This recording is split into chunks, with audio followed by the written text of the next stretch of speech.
សួស្តីអ្នកទាំងអស់គ្នាថ្ងៃនេះខ្ញុំនឹងបង្ហាញអ្នកទាំងអស់គ្នាមួយទៀតតទៅនឹងទា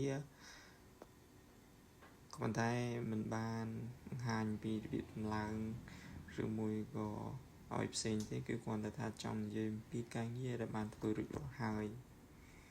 និយាយទៅឈានចូលដល់រដូវក្តៅភ្លាមតកែគាត់មានកន្លែងធ្វើការងារមួយដែល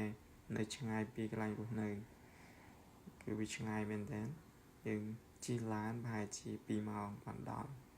ហើយការងារនេះទម្រាំនឹងហើយឡើងបានដល់ចងតង់ហ្នឹងគឺថាម្នាក់ហ្នឹងគឺថាបែកញើសហូរញើសពេញខ្លួនហើយដោយសារតែទី1គឺវាចូលដល់រដូវក្តៅហើយទី2គឺថាគេបាក់ហ្នឹងវាធំដែរដូច្នេះយើងត្រូវការអញ្ជើញអីវ៉ាន់ត្រូវការហុចអីវ៉ាន់ទៅឡើងទម្រាំនឹងហើយគឺថាម្នាក់បែកញើសហូរញើសជោគជាំមកប៉ុន្តែអ្វីសំខាន់គឺថាម្នាក់ខំប្រឹងធ្វើរួចរាល់ចឹងអរគុណសម្រាប់ការទស្សនាវីដេអូនេះបាយបាយជួបគ្នានៅវីដេអូក្រោយទៀត Thank you